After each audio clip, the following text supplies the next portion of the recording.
This story is a series. If you have not watched the previous episodes, please start from the beginning, or from your most recently watched episode. Thank you for watching.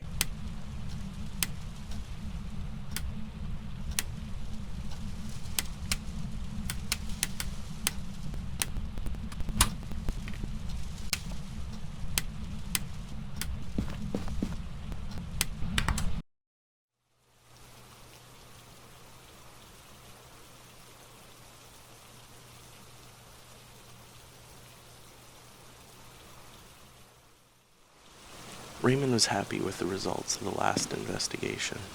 It was a lot of solid proof. It made headway into his thesis, and he was happy about that. Something he didn't expect, though, was his professor's aunt to give him a call. Apparently, after reviewing some of the footage with his professor, the word of Raymond and Bradley's ghost hunt caught grip. Raymond didn't consider themselves hunters by any means, but how could he turn down a request to get more evidence for his thesis? Alright, we're here. Take a look at the equipment and prepare accordingly before starting the investigation. I've also written some notes on the whiteboard if you need them.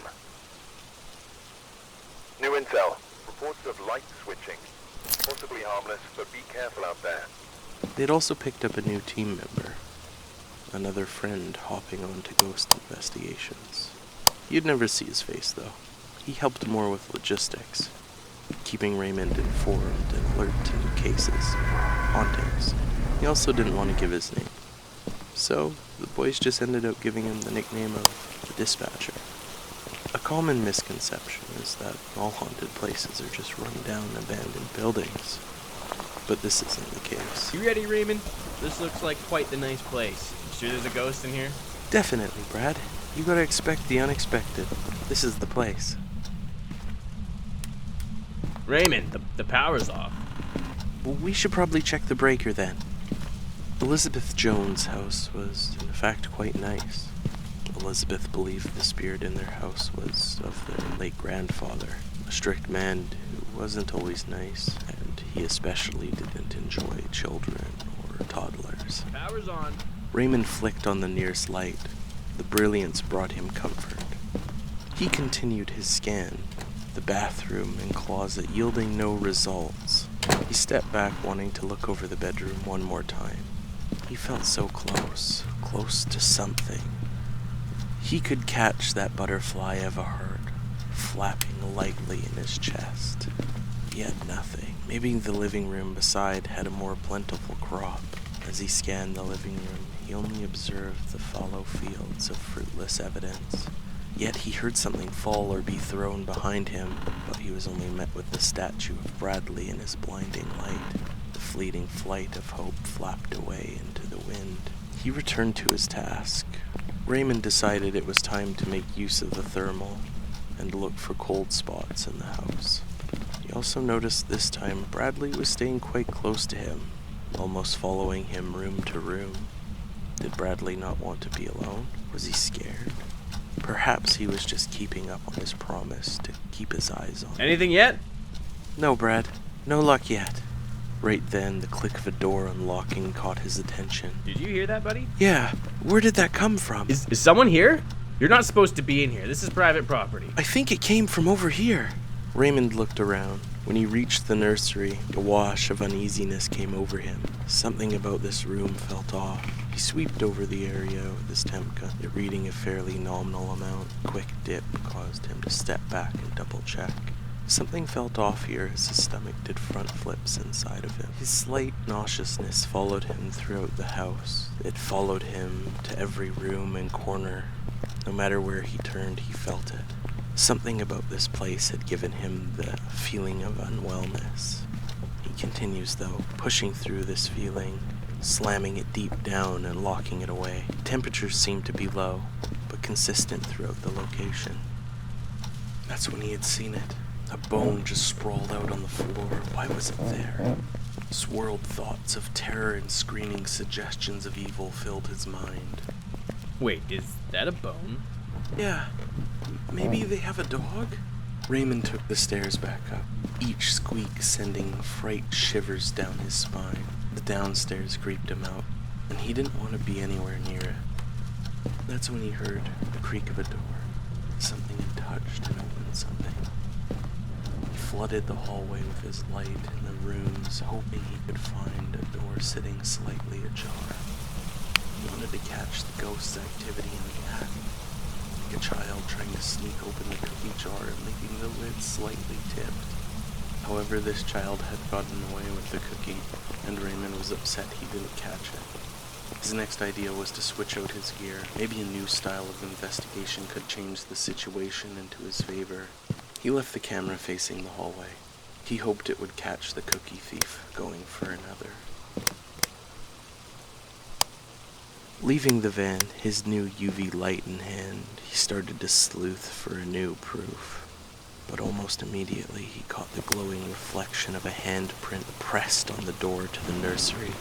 Seeing its ghoulish glow, the nauseousness returned. He became drenched in dampening uneasiness. Brad, we have a handprint over here. Okay, don't touch it. I'm coming in to see. There's another one on the window, too. I'm gonna give the spirit box a go.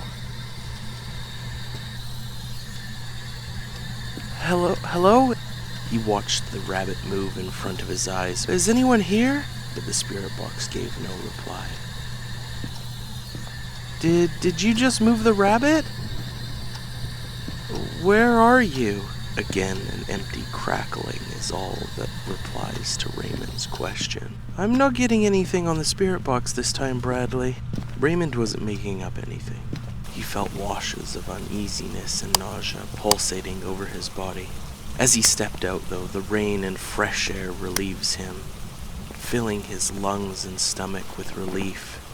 Not picking up any radio stations tonight? No, something's off in here. I can't put my finger on it, though. Did you see it touch the rabbit? No, I must have missed that. He wanted to get some more detection equipment inside. As always, the thought of proof and evidence sat at the front lines in the war on this thesis. He went back in without Bradley, ready to catch some sort of evidence of the haunting. Although a thought snapped back into his mind as they had already found handprints, which was a good start at the very least. As he stepped into the room, a slight shout of joy burned his throat as it went down. It looked like Bradley had done a lot of work in here. There was salt placed, a writing book as well, and even a crucifix. Right then, Brad had walked in with a lit smudge stick in his hands, the smoke spewing out and covering the room with its scent. Something must have slightly convinced Brad of the stinging truth that was the real haunting. Because why else would he bring in the cross if he didn't think it would protect them? Raymond was ecstatic on the inside that his friend was finally believing. This could be a huge turning point, not only in the investigations, but their friendship too. Excitement swiftly slapped Raymond in the face, and he quickly turned to Brad. The motion sensor had detected something on the inside. But Brad, did you see? The motion sensor just picked up something moving. Wait a second, Raymond. If we're both out here, that means someone is actually in there. Yeah, the ghost, Brad. No, Raymond. I mean like someone is trespassing. Like they could be stealing the equipment. Brad, I thought all the stuff you put in the room, you were believing more. Believing? Nah, no way. I'm just covering all our bases. I don't know what kind of tricks the equipment we bring can do, so if I can find out which are making the things happen, I'll prove it's all a hoax. I really thought we were getting somewhere. The hope that expanding their friendship and the thesis study to the next level was flattened by Brad's statement. He really thought Raymond was just messing with him, that this was all just some play to get through school. Raymond's excitement flatlined. He wasn't sure of anything now. How could he keep his hopes up? He just wanted his friend to believe. He wanted a partner that was excited about the happenings as much as he was. This made Raymond upset. It sent him into a spiraling sadness. He couldn't feel that joy of searching anymore. He went back to the van, sat in front of the screen of the computer, but nothing. Just an empty screen. He had hoped that the orbs would return, but not even they were present. The lost wanderings of sadness found homage in Raymond's mind. He saw a flash on the screen and went back to check again. It was a small jump start of hope, but it couldn't start the seized engine of Raymond's feeling. as he watched Brad on the camera seemingly inspecting the gear inside the room, probably looking for some proof of it being fake. That's when he saw it. A picture flew from the wall and crashed into the ground in front of him. He quickly checked the EMF, and it charged green with activity. This time the jump start fired the engine up. Brad, this picture just fell off the wall. Yeah, okay, but maybe there's a loose nail. We've been walking around in here. Maybe we bumped it. I don't think so, Brad. Alright, well come see this. I've been in here, just me, and the salt I put down has footprints in them. Did you step in them when you came in? And I've been very careful not to. Brad, maybe it was the ghost. Okay, well one of us must have stepped on them. This downing conversation couldn't stop the excited engine of Raymond's heart. He was ready to find proof regardless of his friend believing him or not. He was just ready to prove it to him. That all this was real. He just needed to find out how. He needed more evidence. Brad, we should grab some stimulants. We need to keep the sensors up. Make sure we're on our game tonight. This is the night you start believing. Unlikely, but I'll grab some just to make sure I can keep a fast eye on your tricks. He had an idea. Pictures, photo proof is what he needed. Raymond was already rushing back in. He wanted to grab the pictures of where the handprints were to help future investigations. He scanned the room once again with the UV light, checking the lamps, the crib, the rug, everything he could. But he didn't seem to find anything other than the handprints that were on the door and window of this room. The EMF went off and it startled Raymond. He wasn't sure what caused the continuous bleep, but he had the camera ready. He just had his finger sitting on the button ready to snap a quick pic of anything that happened here.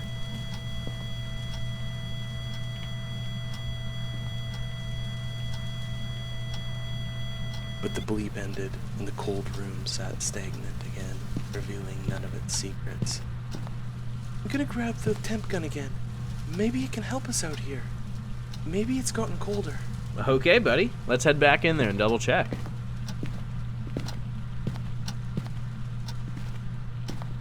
The readings were colder. A drop to 3.6 really proved to Raymond that the spirit was here. He did some surrounding areas of the hallway, but found it always dropped again when he went towards the nursery. He was 100% sure this is where the ghost was haunting. He also caught another unfamiliar scene. He saw Brad inspecting the picture that had fallen. Maybe he had gone back on his previous idea that the loose nail had caused it to fall. Maybe there was hope after all in changing his view on the creepy consistency of the ghost's activity. Heading back to the van again, they had to have missed something. Raymond was convinced he tried everything. No freezing temperatures, no ghost orbs. There were fingerprints, but nothing on the spirit box, and the EMF readings have been low. Dot's projector haven't showed anything either. He looked at the whiteboard. A couple of secondary things the dispatcher had wrote down. Different things the end had said happens. Maybe setting out a candle angers it. Wasn't sure. He thought about the room, and the computer screen was quite dull. Maybe they didn't have enough projections. He grabbed another one. Maybe if he put it in the back, the whole room would be covered. He headed back in, filled with a new hope of finding something and proving this ghost's existence. His excitement is met with a familiar sound. The continuous bleep of the EMF had returned, and he had his camera out and ready to catch a photo of whatever was making this equipment hum with alert. Bradley, there's a spirit moving around in here. You have to come check this out. You can see it moving through the laser dots. He tried to catch a picture of the nebulous apparition as it traveled through the lasers, but his finger was too slow for how fast it moved. He stood there in silence as Bradley walked into the room, hoping it would happen in front of his eyes, hoping this could help prove that this was all real.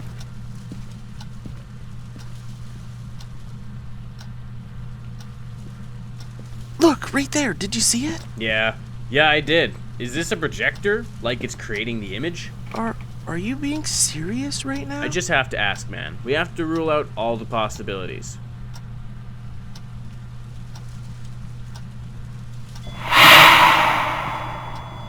This breathy form of communication sent shivers down Raymond's spine and shook it with fear and fright.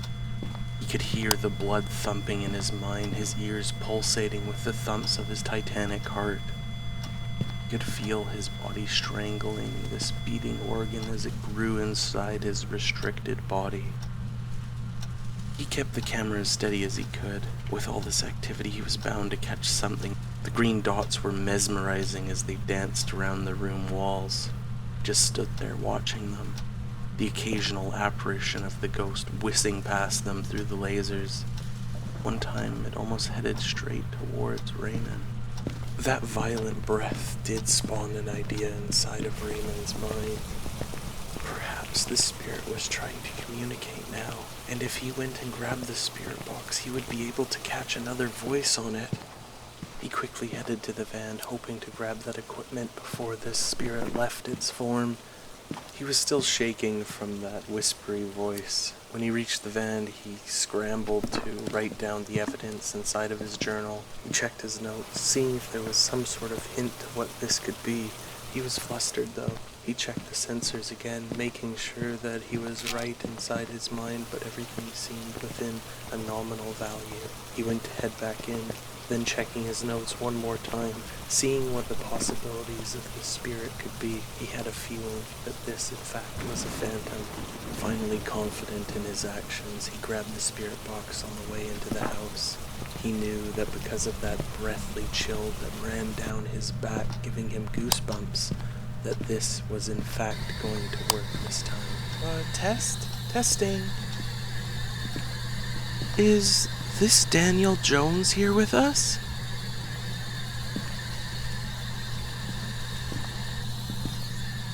Do you want to hurt us? What the fuck? Run, Bradley, get the hell out of here. I'm going. Just get out, I'm right behind you. The last ghost they encountered wasn't like this. It may have been demonic, but it wasn't deranged and deadly. Who was this man? He must have been more than just not always nice. Raymond felt like he had a heart of a racehorse running the track. It was pumping blood so fast and so hard his head was filling with helium.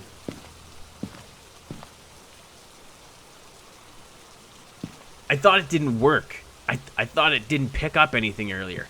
Now it wants us dead? That's because it didn't pick up anything earlier. You were right there. This isn't a joke, Raymond. This stops. No more bullshit. You can't put me through You're stress right, like Brad. this. This isn't a joke. This is real. That wasn't me. It wasn't a radio station.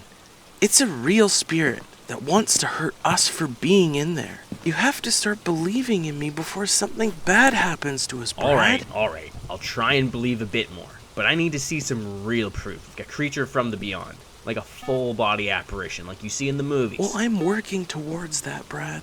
I want to see that from my report. My whole college degree hinges on this. I want to see an apparition too, but we need to be safe. Just trust me at the very least. That's all I'm asking. Yeah. And just be honest with me. That's all I'm asking for. I always have been, Brad. Raymond was annoyed with Brad.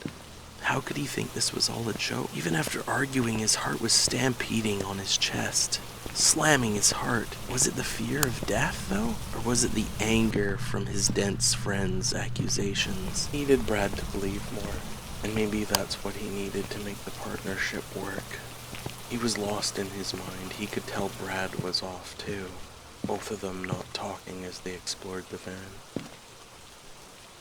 Raymond was upset. That as truly dangerous as this felt, Brad believed that this was all a joke. If he could just convince Brad a little bit more that what was happening wasn't just a hoax, that this was all truly real, he could maybe connect with him. He needed to think of a way to get across to him, to make him finally believe that this is real, especially before one of them dies. Raymond had read about vengeful spirits. Bradley thinking this is not real could be a fatal problem.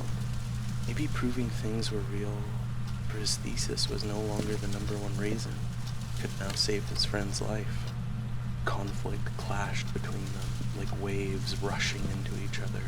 Raymond swallowed his resentment and returned to the task at hand.